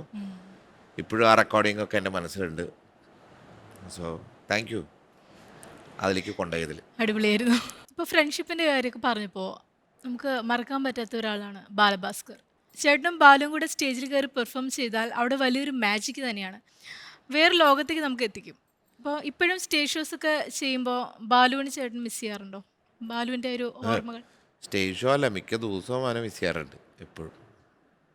അതിപ്പോൾ ഞാൻ മാത്രമല്ല, മ്യൂസിക്കിന് ഇപ്പോൾ ചിത്രയും എല്ലാം മിക്ക ദിവസവും മ്യൂസിക്കിന് ഇഷ്ടപ്പെടുന്ന ഏതൊരു വ്യക്തിയും ബാലുവിനെ ഒരു പ്രാവശ്യം മീറ്റ് ചെയ്തിട്ടുണ്ട്. ചില ബാലുവിൻ്റെ ഏതെങ്കിലും ഒരു പ്രോഗ്രാം കണ്ടിട്ടുണ്ടെച്ചാൽ ബാലുവിനെ മറക്കില്ല ഒരിക്കലും. കാരണം അത്രയും ഒരു ഹ്യൂമൻ പ്രസൻസ് അവൻ ഭയങ്കരമായിട്ട് ഇട്ടിട്ടുണ്ട്. പിന്നെ അവൻ്റെ പെർഫോമൻസ് പറയേണ്ട ആവശ്യമില്ല. സത്യം പറഞ്ഞാൽ ഞാനടക്കം ഒക്കെ ഇൻസ്പയർ ആയിട്ടുള്ളൊരു കലാകാരനാണ്. എനിക്ക് ഇങ്ങനെ ഫ്യൂഷനൊക്കെ ഇങ്ങനെ ചെയ്യാൻ പറ്റുന്ന കുറേ സാധ്യതകൾ അവൻ്റെ പാട്ട് കേട്ടിട്ടാണ് അല്ലെങ്കിൽ അവൻ്റെ പെർഫോമൻസ് കണ്ടിട്ടാണ് എനിക്ക് തോന്നിയിട്ടുള്ളത്. ഞങ്ങൾ തമ്മിൽ നല്ലൊരു റാപ്പോ എപ്പോഴും ഉണ്ടാവാറുണ്ട്. എനിക്ക് സത്യം പറഞ്ഞാൽ അദ്ദേഹത്തിൻ്റെ കൂടെ വായിക്കുമ്പോൾ ഞാൻ എപ്പോഴും ചെറുതാണെന്ന്, ഞാൻ ഏത് കലാകാരൻ്റെ കൂടെ വായിക്കുമ്പോഴും ഞാനൊന്ന് താഴ്ന്നു നിൽക്കാനേ നോക്കുകയുള്ളൂ. കാരണം അപ്പോഴാണ് നല്ല കെമിസ്ട്രി വർക്കൗട്ട് ആവുള്ളൂ. കാരണം അവർ ചിലപ്പോൾ എന്തവസ്ഥയിലായിരിക്കണമെന്ന് അറിയില്ല. ചിലപ്പോൾ അവർ ഭയങ്കര കോൺഫിഡൻസിലായിരിക്കും, ചിലപ്പോൾ കോൺഫിഡൻസ് ഇല്ലാതെ, ചിലപ്പോൾ എൻ്റെ കൂടെ ജൂനിയർ മ്യൂസീഷ്യൻസ് വർക്ക് ചെയ്യും. അപ്പോൾ ഞാൻ അവരെ മാക്സിമം മേലെ കയറ്റി നിർത്തും. അപ്പോൾ അവർക്ക് എന്തെങ്കിലും ടെൻഷൻ ഉണ്ടെങ്കിൽ അത് മാറും. അവർക്കൊരു കോൺഫിഡൻസ് കുറവോ അല്ലെങ്കിൽ എന്താവും എന്നുള്ള ഒരു തോന്നലുണ്ടാവുമല്ലോ ഒരു പ്രോഗ്രാമിന്. അപ്പോൾ അത് ഉണ്ടാവാണ്ടിരിക്കാൻ വേണ്ടി ഞാനൊന്ന് നൈസായിട്ട് നിൽക്കും. നൈസായിട്ടില്ല, ഞാൻ അവരെ മേളിൽ നിൽക്കട്ടെ എന്ന് വിചാരിച്ചിട്ട് ഞാൻ മനഃപൂർവ്വം നിൽക്കും. കാരണം എന്താ വെച്ചാൽ അപ്പോൾ നല്ലൊരു ഔട്ട്പുട്ട് ചിലപ്പോൾ വരാനുള്ള ചാൻസ് ഉണ്ടാവും. അവർക്ക് കോൺഫിഡൻറ്റ് കൂടുമ്പോൾ, കാരണം എനിക്ക് നല്ലൊരു പോട്ടിയാണ് വേണ്ടത്. നമുക്കൊരാളെ സ്ട്രോങ് ആയിട്ട് കിട്ടിയാൽ, ഇങ്ങനെ ഒരു ബാലു ഞാനും തമ്മിൽ അങ്ങനെ കോമ്പിനേഷനാണ്. അതായത് ശരിക്കും ശക്തി തെളിയിക്കാൻ പറ്റുന്ന ഒരു ആളാണ് നമുക്ക്. കാരണം ഞാൻ അങ്ങനെ അത് കണ്ട് എനിക്കും വളരാൻ പറ്റി. ബാലുവിനെ കണ്ട്, പിന്നെ ആ സമയത്ത് മട്ടന്നൂർ മാസ്റ്റർ, ഞാൻ കുറേ ഫ്യൂഷൻ മ്യൂസിക് ആ സമയത്ത് ഞാൻ കേൾക്കുമായിരുന്നു. ജാക്കിർ ഹുസൈൻ്റെ അല്ലെങ്കിൽ ശിവമണിയുടെ കൂടെ, അല്ലെങ്കിൽ യു ശ്രീനിവാസ് സാറിൻ്റെ കൂടെ, ഇവരെ കൂടെയൊക്കെ വായിക്കുകയാണെങ്കിലും അവരുടെ എനർജി ഞാൻ പതുക്കെ എടുക്കാൻ നോക്കും. അപ്പോൾ നല്ലൊരു പോട്ടിയായിരുന്നു നമുക്ക്. പോട്ടി എന്ന് പറഞ്ഞാൽ നല്ലൊരു കോമ്പിനേഷനായിരുന്നു എനിക്ക്. അത് എപ്പോഴും മിസ് ചെയ്യാറുണ്ട്. പിന്നെ അത് കഴിഞ്ഞിട്ട് ബാലു പോയി കഴിഞ്ഞിട്ടും സത്യം പറഞ്ഞാൽ ഞാൻ അധികം ഇൻ്റർവ്യൂ കൊടുത്തിട്ടില്ല. ആദ്യത്തെ ഒന്നോ രണ്ടോ ഇൻ്റർവ്യൂ ആയിരിക്കും ഇപ്പോൾ ചിത്രയുടെ ഞാൻ ഇരിക്കുന്നത്. കാരണം എനിക്കും എല്ലാവർക്കും കുറേ അദ്ദേഹത്തിൻ്റെ കൂടെ നിന്ന സുഹൃത്തുക്കൾ ആ അവസാന നിമിഷം ബാലുവിനെ കണ്ടതിൻ്റെ പേരിൽ ഞാൻ കുറേ പ്രശ്നങ്ങൾ ഫേസ് ചെയ്യേണ്ടി വന്നു. എൻ്റെ പോലെ തന്നെ ഒരു 5-6 കലാകാരന്മാർ ശരിക്കും ഫേസ് ചെയ്തു. അവനെ കാണാൻ പോയി, അല്ലെങ്കിൽ അവൻ്റെ കൂടെ നിൽക്കുക എന്നുള്ളത്, അല്ലെങ്കിൽ അവന് വേണ്ടി പ്രാർത്ഥിക്കാനും അവന് വേണ്ടി അവൻ്റെ ഒരു ബലമായിട്ട് കൂടെ നിൽക്കാൻ വേണ്ടിയിട്ടാണ് നമ്മളൊക്കെ മനസ്സൊരുക്കൊണ്ടായിരുന്നത്. പക്ഷെ അന്ന് പെട്ടെന്ന് പോയി. അത് കഴിഞ്ഞപ്പോൾ പിന്നെ ഞങ്ങളൊക്കെ പ്രശ്നം അനുഭവിച്ചു. എന്നാൽ മനസ്സിൽ പോലും കാണാത്ത കുറേ വാർത്തകൾ പുറത്തു വന്നു. എനിക്കൊക്കെ സത്യം പറഞ്ഞാൽ ഞാനൊരു 1-2 വർഷം ഞാൻ തകർന്നു പോയെന്ന് പറഞ്ഞാൽ ഞാൻ ഡിപ്രസ്ഡ് ആയിപ്പോയി. ഒന്നാമത് ബാലു പോയതിൻ്റെ വിഷമം, പിന്നെ പോയതൊരു സുഖമില്ലാത്തൊരു വിഷമമായിരുന്നു. കാരണം നമുക്ക് ചിന്തിക്കാൻ പറ്റില്ല, ഒരു ആക്സിഡൻറ്റിൽ ഒരാൾ പോകാന്ന് പറയുമ്പോൾ ഒരു മുന്നറിയിപ്പോട് കൂടെ പോകാമെന്നുണ്ടെങ്കിൽ നമുക്ക് മനസ്സിലാക്കാം. അപ്പോൾ ഒരു അസുഖം വന്നു, 1-2 വർഷം, അതൊക്കെ നമുക്ക് സ്ഥിരീകരിക്കാം. പക്ഷേ ഇത്രയും ഗ്രിപ്പിൽ നിന്ന ഒരാൾ, നന്നായിട്ട് ലൈം ലൈറ്റ് നിൽക്കുന്ന ഒരാൾ പെട്ടെന്ന് പോകുമ്പോൾ നമുക്കൊരു വിഷമം, അത് താങ്ങാൻ പറ്റുന്നില്ലായിരുന്നു. നമ്മുടെ ആര് പോയാലും അങ്ങനെയാണ്. എൻ്റെ ചെറിയച്ഛൻ മരിച്ചപ്പോൾ എനിക്ക് ഭയങ്കര വിഷമമായിരുന്നു. കാരണം ഞാൻ ഭയങ്കര ആയിരുന്നു എൻ്റെ ചെറിയച്ഛൻ. വളരെ ചെറുപ്പത്തിൽ പോയി അദ്ദേഹം. എപ്പോഴും ചിന്ത വരും, അങ്ങനെയുള്ളവരെ എപ്പോഴും നമ്മൾ ഓർക്കും. എന്തിനാ പോയി എന്നുള്ളൊരു തോന്നൽ, ചോദ്യമൊക്കെ വരും. ബാലുവിൻ്റെ കാര്യത്തിൽ എനിക്ക് എപ്പോഴും അങ്ങനെയാണ്. പക്ഷേ നമ്മളതിൽ കുറേ വിഷമം ഉണ്ടായി. കുറേ ആൾക്കാർ അതിൻ്റെ പേരിൽ കുറേ എന്നെ എഴുതി. അത് അവരുടെ ഇഷ്ടങ്ങളായിരിക്കാം. ഇപ്പോൾ സോഷ്യൽ മീഡിയ ഒന്നും നമുക്കൊന്നും ചെയ്യാൻ പറ്റില്ല. പക്ഷെ ഞാനും കുറേ അനുഭവിച്ചു. ഇപ്പോൾ അതൊക്കെ തണുത്തും തോന്നുന്നു. പക്ഷെ ചിലപ്പോൾ വന്നിട്ട് ഞാനാണതിലൊരു വ്യക്തിയാണെന്നൊക്കെ പറഞ്ഞ് എന്നെ എനിക്ക് കുറേ വിഷമം ഉണ്ടാക്കി. അങ്ങനെ ചിലതങ്ങനെ ജീവിക്കേണ്ടതാണ്. പക്ഷേ എന്നും ഞാൻ അവനെ ഓർക്കും. ചില സ്റ്റേജിൽ ഞാൻ ബാലുവിനെ പറയും. ബാലുവിനെ വെച്ചിട്ട് ഞാൻ കുറേ വീഡിയോ ഒക്കെ ചെയ്തു. പിന്നെ അത് ചെയ്യേണ്ടെന്ന് തന്നെ എനിക്ക് എൻ്റെ സുഹൃത്തുക്കളും എല്ലാവരും പറഞ്ഞു. അപ്പോൾ അതുകൊണ്ട് ചെയ്തില്ല. പക്ഷേ എപ്പോഴും ഓർക്കും. എപ്പോഴും ഞാൻ ആയിരം കണ്ണുമായി വായിക്കുമ്പോൾ അവനപ്പോൾ വരും, ബാലു വരും. അപ്പോൾ എൻ്റെ കൂടെ വായിക്കണ ഫ്രാൻസിസ് ചേട്ടൻ, അല്ലെങ്കിൽ കൂടെ ഏത് വയലിനിസ്റ്റാണ് വായിക്കണം, അവർക്ക് മനസ്സിലാവും എൻ്റെ കിളി ആ സമയത്ത് പോയിരിക്കുകയെന്ന്. അപ്പോൾ ആറ്റ്സ് ഓക്കെ. പിന്നെ ചിലതൊക്കെ അങ്ങനെയാണ്. ഒരിക്കലും മനസ്സിൽ നിന്ന് പോവാത്ത വ്യക്തികൾ, അങ്ങനെ മൊമെൻറ്റ്സ്. ഞങ്ങൾ കുറേ നല്ല മൊമെൻറ്റ്സ് ഉണ്ടായിട്ടുണ്ട് സ്റ്റേജിൽ. ഞങ്ങൾ കുറേ രാജ്യത്ത് പോയിട്ടുണ്ട് പെർഫോം ചെയ്യാൻ. അങ്ങനെ സ്റ്റേജിലെ മൊമെൻറ്റ്സും അല്ലാതെ കുറേ തമാശയും ഓഫ് സ്റ്റേജ് കുറേ തമാശയൊക്കെ നമുക്ക് ഉണ്ടായിട്ടുണ്ട്. പിന്നെ ബാലുവിൻ്റെ കൂടെ ഏത് കലാകാരനും കൂടെ വർക്ക് ചെയ്താലും ഒരു മറക്കാൻ പറ്റാത്തൊരു മൊമെൻ്റ് ഉണ്ടാവും. അത് എന്നെക്കാട്ടിലും കൂടുതൽ കുറേ മ്യൂസിഷ്യൻസ് ഉണ്ട് ബാലുവിൻ്റെ കൂടെ വായിച്ചിട്ടില്ല. അവർക്കായിരിക്കും കൂടുതൽ വിഷമം. പക്ഷെ അവരൊന്നും അധികം പറയില്ല. ഞാനും അധികം ഇപ്പം ചിത്ര ചോദിച്ചപ്പോഴാണ് ഷെയർ ചെയ്യുക. എൻ്റെ ബാൻഡ് മെമ്പേഴ്സിനൊക്കെ അറിയാം എൻ്റെ നിലപാടും എൻ്റെ മൈൻഡും അവർക്ക് നന്നായിട്ട് അറിയാം. കാരണം ഞങ്ങൾ ഒരുമിച്ച് എപ്പോഴും വർക്ക് ചെയ്യണം, യാത്ര ചെയ്യണമല്ലോ. അപ്പോൾ എപ്പോഴും ഷെയർ ചെയ്യാറുണ്ട്. അതൊരിക്കലും പോവില്ല. ചില വ്യക്തികൾ അങ്ങനെയാണ്, നമ്മളെ അങ്ങോട്ട് ശരിക്ക് ചിത്രയ്ക്ക് അങ്ങനെയായിരിക്കാം, അല്ലെങ്കിൽ അങ്ങനെയാണ്. അത് സോഷ്യൽ മീഡിയ ഒക്കെ കാണുമ്പോൾ അറിയാം അവനെ മിസ് ചെയ്തിട്ട് ഓരോരുത്തർ ഇപ്പോഴും ഞാൻ ഞാൻ അത് കഴിഞ്ഞ് പിന്നെ ലൈവിന് പോകാറില്ല. കാരണം പോയി കഴിഞ്ഞാൽ എനിക്ക് ഭയങ്കര വിഷമവും, ഇനിയിപ്പോൾ പോകണം. നമുക്കും ഉൾക്കൊള്ളാൻ പറ്റിയിട്ടുണ്ടായിരുന്നില്ല ആ സമയത്തൊക്കെ, അതെ അതെ വാർത്തയൊക്കെ അറിഞ്ഞപ്പോൾ. ഇപ്പോൾ ഒരുപാട് മ്യൂസീഷ്യൻസ് ഒക്കെ ആയിട്ട് ചേട്ടൻ ഒരുപാട് വർക്ക് ചെയ്തിട്ടുണ്ട്. ഇപ്പോൾ എ ആർ റഹ്മാൻ, അതുപോലെ ഹരിഹരൻജി, അങ്ങനെ തുടങ്ങി ഇൻ്റർനാഷണൽ മ്യൂസീഷ്യൻസിൻ്റെ അടുത്ത് വരെ വർക്ക് ചെയ്തിട്ടുണ്ട്. അപ്പോൾ ഇത്രയും ലെജൻസിൻ്റെ കൂടെ വർക്ക് ചെയ്യുമ്പോഴും നമുക്ക് കിട്ടുന്നൊരു അതിൽ നിന്ന് കിട്ടുന്നൊരു മാറ്റങ്ങൾ എന്തൊക്കെയാണ്? അതിൽ നിന്ന് പഠിക്കാൻ പറ്റുന്ന കുറച്ച് കാര്യങ്ങളുണ്ടാവുമല്ലോ, നമുക്ക് ലൈഫിൽ ഉണ്ടാവുന്ന കുറച്ച് മാറ്റങ്ങൾ ഇത്രയും ലെജൻസിനൂടെ വർക്ക് ചെയ്യുമ്പോൾ ആ ഒരു എക്സ്പീരിയൻസ്. അവരെ പഠിക്കാനേ ഉള്ളൂ. പ്രായത്തിൽ മാത്രമൊന്നുമല്ല, അവരുടെ എക്സ്പീരിയൻസ് നമ്മളെക്കാട്ടിലും വലിയതാണ്. ഞാൻ ഹരിജിയുടെ കൂടെ ആദ്യം വായിക്കുന്നത് എനിക്ക് 17 വയസ്സുള്ളപ്പോഴാണ്. അദ്ദേഹം വൺ ഓഫ് ദ ആ സമയത്ത് പ്രൈം നിൽക്കുന്നൊരു കലാകാരൻ. അത് എനിക്കൊരു ദൈവാനുഗ്രഹം എന്ന് വേണമെങ്കിൽ ഞാൻ പറയാം.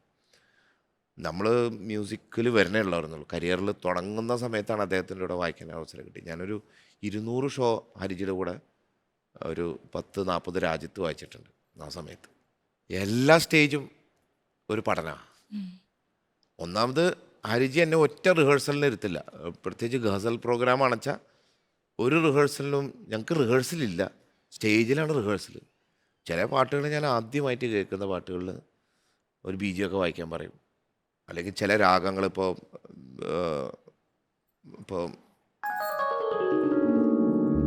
ഈ സാധനമൊക്കെ ഞാൻ അദ്ദേഹത്തിൻ്റെ കൂടെ 2 പാട്ട് പാടുമ്പോഴാണ്. ഹൈരാമ എന്നുള്ള പാട്ടിൻ്റെ രാഗമാണത്. അദ്ദേഹത്തിൻ്റെ ഒരു 5-6 ഗസൽ പാട്ട് ഈ രാഗത്തിലാണ്. ഒരു രക്ഷയില്ല, നമുക്ക് ചിന്തിക്കാൻ പറ്റാത്ത മൂമെൻറ്റുകളാണ് ആ പാട്ടുകളിലൊക്കെ. പിന്നെ ചില രാഗങ്ങൾ ഞാൻ ആദ്യമായിട്ട് കേൾക്കുകയാണ് സ്റ്റേജിൽ. കർണാട്ടിക് മ്യൂസിക് ഞാൻ പഠിച്ചിട്ടുണ്ടെച്ചാലും വെസ്റ്റേൺ ആണ് എൻ്റെ സ്ട്രെങ്ത്ത്. പക്ഷേ ഹിന്ദുസ്ഥാനി രാഗങ്ങളൊക്കെ ചിലതൊക്കെ നമുക്കറിയാത്ത കുറേ രാഗങ്ങൾ.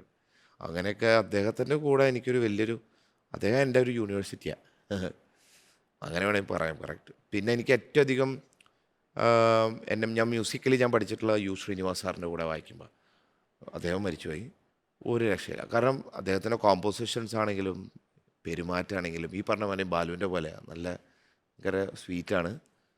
ഒന്ന് വായിക്കണത് അക്രമ സാധനങ്ങളെ വായിക്കുക, നമുക്ക് ചിന്തിക്കാൻ പറ്റില്ല. ചില സവാൽ ജവാൽ പറഞ്ഞ ക്വസ്റ്റ്യൻ ആൻസർ വായിക്കുമ്പോൾ ഇട്ടങ്ങോട്ട് തരും. പിന്നെ രക്ഷപ്പെടുകയാണെങ്കിൽ രക്ഷപ്പെട്ടോ എന്നുള്ള രീതിയിലാണ്, അല്ലെങ്കിൽ അവിടെ വീഴും. നമ്മൾ പറയും മരിച്ചു വീഴാന്ന് പറയൂലേ, അങ്ങനെ സ്റ്റേജിൽ ചില നേരത്ത് അങ്ങനെയൊക്കെ എനിക്കങ്ങനെ കുറേ ട്രെയിനിങ് കിട്ടിയിട്ടുണ്ട്.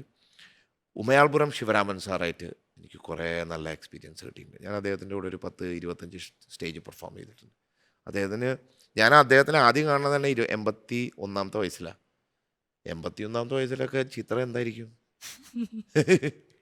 ഇപ്പോഴും പയറുമാരിയ പുള്ളി സോളോ വായിക്കും. ഇപ്പം 86-87 വയസ്സായി, ഒരു രക്ഷയില്ല. അപ്പോൾ അതും അദ്ദേഹത്തിൻ്റെ നിന്നും കുറേ പഠിക്കാൻ പറ്റി. സാക്കിർ ഹുസൈൻ്റെ കൂടെ കുറേ പ്രോഗ്രാമിന് അദ്ദേഹത്തിൻ്റെ പ്രസൻസ് ഭയങ്കരമാണ്. എനിക്ക് അങ്ങനെ കുറേ ഞാനത് അഡാപ്റ്റ് ചെയ്യാൻ നോക്കിയിട്ടുണ്ട്. കാരക്കുടി മണി സാറ്, എൽ സുബ്രഹ്മണ്യം സാറ്, അദ്ദേഹത്തിൻ്റെ പേര് അരിജി കഴിഞ്ഞാൽ അദ്ദേഹത്തിൻ്റെ പേരെ ഞാൻ പറയേണ്ടത്. എനിക്ക് ആ സമയത്ത് അന്ന് എൻ്റെ 20-21 വയസ്സിൽ ലണ്ടൻ സിംഫണിയുടെ കൂടെയും ഓസ്ലോ ഫിലാമണിക്കിൻ്റെ കൂടെയൊക്കെ വായിക്കാനുള്ള കുറേ അവസരം അദ്ദേഹം തന്നു. വളരെ സ്വീറ്റായിട്ടുള്ളൊരു മനുഷ്യൻ. അങ്ങനെ അത് ഈ ഗുരുക്കന്മാരുടെ കൂടെ വായിക്കാൻ അതൊരു ദൈവാനുഗ്രഹമാണ്. അപ്പോൾ ദൈവത്തിന് നന്ദി. പിന്നെ കുറേ പേര്, റഹ്മാൻ സാറിൻ്റെ പേരൊന്നും ഞാൻ പറഞ്ഞിട്ടില്ല, പറയേണ്ടതാണ്. വൺ ഓഫ് ദ ഗ്രേറ്റസ്റ്റ് മ്യൂസിഷ്യനെ ഞാൻ കണ്ടതിൽ ഇൻസ്പയർ ചെയ്യാൻ പറ്റുന്ന ഏറ്റവും വലിയൊരു കലാകാരൻ. ഞാൻ അദ്ദേഹത്തിൻ്റെ മ്യൂസിക്കാണ് എൻ്റെ ഏറ്റവും വലിയൊരു ഇൻസ്പിറേഷനായിട്ട് കണ്ടിരിക്കുന്നത്. ബാക്കി കുറേ ക്ലാസിക്കൽ മ്യൂസിഷ്യൻസിൻ്റെ ഉണ്ട്, പക്ഷേ ഇദ്ദേഹം one of the greatest inspiration. പിന്നെ കൂടെ വർക്ക് ചെയ്യാൻ ഭയങ്കര ഫണ്ണായിരുന്നു. പിന്നെ അതുപോലെ അനൂപ് ജലോട്ട, അല്ലെങ്കിൽ കുറേ ഗ്രേറ്റ് മ്യൂസിഷ്യൻ്റെ കൂടെ വർക്ക് ചെയ്തിട്ടുണ്ട്. നമുക്കൊരു എ ആർ റഹ്മാൻ മാച്ച് ആയാലോ? അപ്പോൾ എ ആറിൻ്റെ ഒരു മെഡലി വായിക്കാം അല്ലേ, അല്ലെങ്കിൽ എ ആറിൻ്റെ ഒരു പാട്ട് വായിക്കാം. ഇതുവരെയായിട്ട് ഞാൻ വായിക്കാത്തൊരു പാട്ട് വായിക്കട്ടെ. എപ്പോഴും ചിന്ന ചിന്നാസ അല്ലെങ്കിൽ കാതൽ റോജാവൊക്കെ വായിക്കാം, എന്നൊരു വെറൈറ്റി ആയിട്ട് വായിക്കാം. Okay okay okay.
വളർന്നു വരുന്ന നമ്മുടെ യങ്സ്റ്റേഴ്സിനോട് പറയാനുള്ള ഒരു മെസ്സേജ്? യങ്സ്റ്റേഴ്സ് എല്ലാവരും ഗംഭീരമായിട്ട് തന്നെ ചെയ്യുന്നുണ്ട്. ഇപ്പോൾ എൻ്റെ നെഫ്യൂ ഒക്കെ അപ്പു എന്ന് പറഞ്ഞൊരു മ്യൂസീഷ്യൻ, അതുപോലെയുള്ള കണ്ടമാനം നല്ല മ്യൂസീഷ്യൻസ് ഗംഭീരമായിട്ട് വരുന്നുണ്ട്.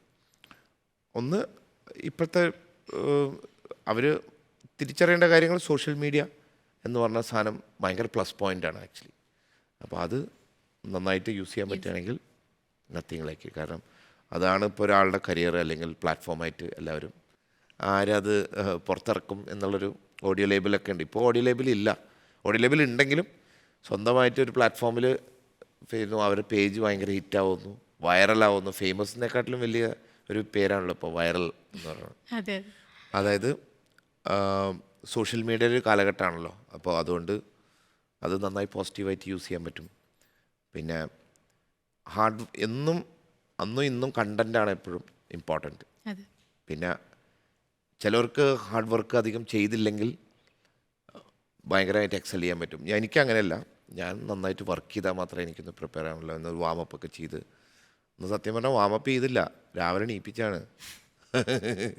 അതുകൊണ്ട് വാമപ്പ് ചെയ്ത് എപ്പോഴും പ്രാക്ടീസും ആ ഒരു ഭ്രമം ഇൻസ്ട്രുമെൻ്റ് ഇൻസ്ട്രുമെൻ്റ് ആയിരിക്കണം എന്നല്ല, ഏത് പ്രൊഫഷൻ അടിച്ചാലും ആ ഒരു ചെയ്യുന്നൊരു കാര്യത്തിനൊരു ഭ്രമം വേണം, ഒരു പാഷൻ.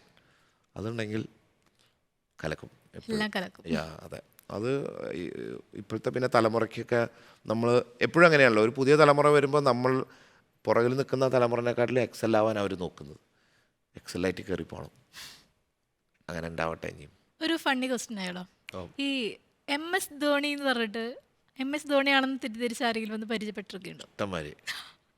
അത് കോമഡി എന്താ വെച്ചാൽ മലയാളികളും വന്നിട്ട് ഞാൻ ധോണിയെന്ന് പറഞ്ഞിട്ട് വന്നിട്ടുണ്ട്. ശരി. മലയാളികൾക്ക് അത്യാവശ്യം എനിക്ക് എന്നെ കാണുമ്പോൾ ചിലപ്പോൾ തിരിച്ചറിയാറുണ്ട്. ധോണിയാന്ന് പറഞ്ഞിട്ട് വന്നിട്ടുള്ള മലയാളികളുണ്ട്. അതാണ് ഏറ്റവും കോമഡി.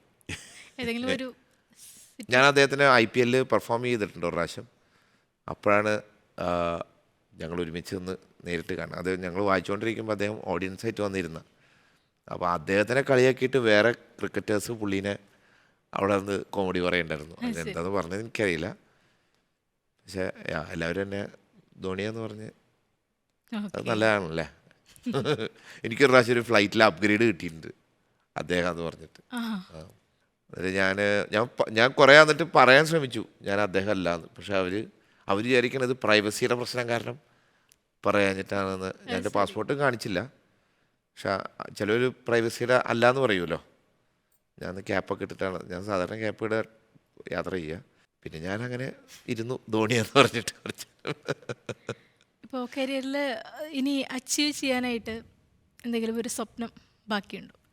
എന്തെങ്കിലും അച്ചീവ് ചെയ്തിട്ടുണ്ടോ എന്ന് പോലും എനിക്കറിയില്ല കേട്ടോ. ചെയ്തിട്ടുണ്ടല്ലോ ഒരുപാട്. ഇനി കുറേ ഉണ്ട് ചെയ്യാൻ. കുറേ ആയുസ്സും ആരോഗ്യം കിട്ടുകയാണെങ്കിൽ ഇനിയിപ്പോൾ അടുത്ത വർഷം എൻ്റെ ഒരു പ്രോജക്റ്റ് ഉണ്ട്. ഞാൻ ചിത്രേനെയും നിങ്ങളെല്ലാവരും വിളിക്കാം ആ ഒരു ലോഞ്ചിന്. അതെൻ്റെ ഒരു സ്വപ്നമാണ്. അത് സിനിമയല്ലാത്ത ഒരു പ്രോജക്റ്റ്, നോൺ ഫിലിം, എന്നാൽ ഇൻഡിപെൻഡൻറ്റ് മ്യൂസിക്കും അല്ല. അതൊരു ഡിഫറെൻ്റായിട്ട് ചെയ്യാൻ ആഗ്രഹിച്ച ഒരു വേൾഡ് മ്യൂസിക്കുമാരിയുള്ളൊരു സാധനമാണ്. ലോകത്തുള്ള പല കലാകാരന്മാരെ ഒന്നിപ്പിക്കുക. കാരണം എനിക്ക് കിട്ടിയ എൻ്റെ ഏറ്റവും വലിയ എക്സ്പീരിയൻസ് എന്ന് പറഞ്ഞു കഴിഞ്ഞാൽ കുറേ മ്യൂസിഷ്യൻസിന് ലോകത്ത് പരിചയപ്പെടാൻ പറ്റി. സ്പാനിഷ് ആണെങ്കിലും ആഫ്രിക്കൻ മ്യൂസിഷ്യൻസിനാണെങ്കിലും സിംഫണി ഓർക്കസ്ട്രാസ് ആണെങ്കിലും അമേരിക്കൻ മ്യൂസിഷ്യൻസിനെ കുറേ പരിചയപ്പെട്ടു. അപ്പോൾ അവരെല്ലാവരും കൂടെ ഒരുമിച്ച്, പിന്നെ നല്ല നമ്മുടെ മ്യൂസിക്കിന് എന്താ കുറവ്? നമ്മുടെ ചെണ്ട അല്ലെങ്കിൽ ശിവമണി അല്ലെങ്കിൽ പെർക്കഷൻ, കർണാട്ടിക്, സംസ്കൃതം, ഇതിനൊക്കെ ഭയങ്കര ഡെപ്തുണ്ട്. ഭയങ്കര ഡെപ്തുള്ള മ്യൂസിക്കാണ് നമ്മുടെ. ഇതെല്ലാം കൂടെ ഒരുമിച്ച് ഒരു സാധനം ചെയ്യാൻ നോക്കിക്കൊണ്ടിരിക്കുക. ഞാൻ എത്രയും പെട്ടെന്ന് അതിനുവേണ്ടി തിരിച്ചു വരുന്നതായിരിക്കും. ചേട്ടാ, ഞങ്ങൾക്ക് ഭയങ്കര ആവേശത്തോടെ കണ്ടുകൊണ്ടിരുന്നതാണ് ചേട്ടൻ്റെ ഗിറ്റാർ പെർഫോമൻസ്. അപ്പോൾ അതൊന്ന് നേരിട്ടൊന്ന് കേട്ടാൽ കൊള്ളാമെന്നുണ്ട്. കാണല്ലോ. അപ്പോൾ ഓക്കെ അല്ലേ? അപ്പോൾ ആദ്യമായിട്ടായിരിക്കും ഞാൻ ഫ്ലോറിൽ ഇങ്ങനെ ഇൻ്റർവ്യൂവിനൊക്കെ വരുമ്പോൾ ഗിറ്റാർ അധികം എടുക്കാറില്ല. ഇതാകുമ്പോൾ കുറച്ചുകൂടി കമ്മ്യൂണിക്കേറ്റീവാണ്. അപ്പോൾ ഇത് വെച്ചൊരു താങ്ങാം അല്ലേ? പിന്നെ പൊളിക്ക്. അപ്പോൾ എല്ലാവർക്കും ഒരു നല്ലൊരു ഓണം, സന്തോഷത്തിനും സമാധാനത്തിനും അല്ലേ? ഓക്കെ.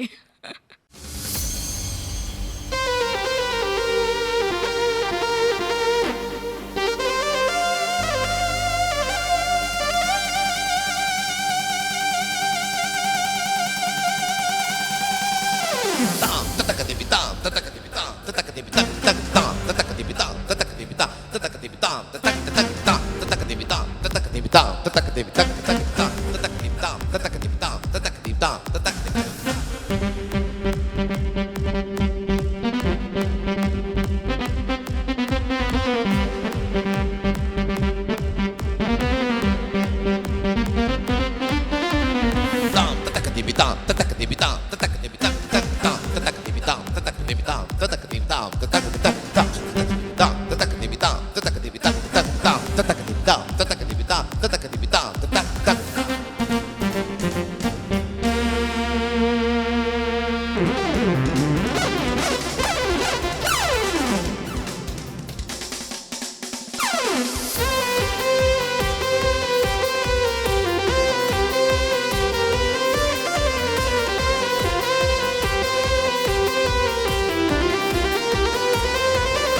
ഓടിച്ചു.